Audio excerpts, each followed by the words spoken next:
Imaginen por un momento estar en pleno inverno máis de 2 meses sen electricidade na casa, pois é a situación que lles toca vivir os veciños dun inmoble da Sagrada Familia, na Coruña, onde a finais de novembro se registrara un incendio no cadro eléctrico que cobrara a vida dun home. Con esa situación, moitos buscaron unha alternativa habitacional, pero os que non lles queda outra tiveron que regresar sen luz ás casas.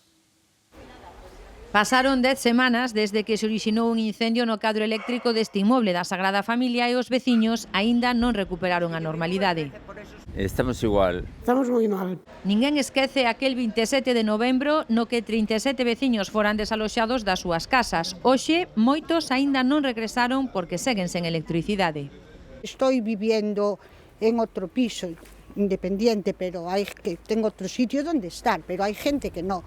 Y tengo un amigo, por ejemplo, que está en casa de una tía, hay otra gente que está en casa de amigos, cada uno lo que puede. Hay algunos que, por lo que yo sé, están pagando un alquiler, hay otros que están pagando un hotel. Sin calefacción na casa, sin nada, imagínate. De día no tenemos problema, yo porque tengo gas ciudad para cocinar y para ducharnos, pero hay mucha gente que tiene todo eléctrico y no puede, se busca la vida por ahí. Y nosotros estuvimos sin luz desde el 27 de noviembre hasta el viernes pasado y el lunes devolvieron la luz al bajo de al lado. Somos nosotros que tenemos luz, el portal y un ascensor.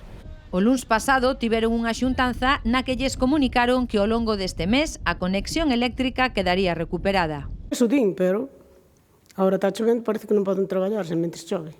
Cuando hay días secos que no llueve, pues bueno, vinieron los electricistas y estuvieron haciendo el hueco para instalar los contadores y ahora tienen que ir por fuera, poner todo por fuera, por el lado de los patios. ¿Qué pasa? Que como llueve, pues no pueden meter los cables. Ahora van a poner unos andamios, van a tapar con una lona para poder seguir trabajando y luego pues vienen otra vez los albañiles. Se quedou en que vamos a apagarnos o cableado e despois a ver que pasa para poñer a luz canto antes. Tras o incendio no que un veciño perdeu a vida, a Policía Nacional prendera 2 homes como presuntos responsables por manipular o cadro eléctrico. Despois de pasar a disposición xudicial, quedaron en liberdade, malia que están investigados por delitos de incendio, homicidio imprudente e lesións.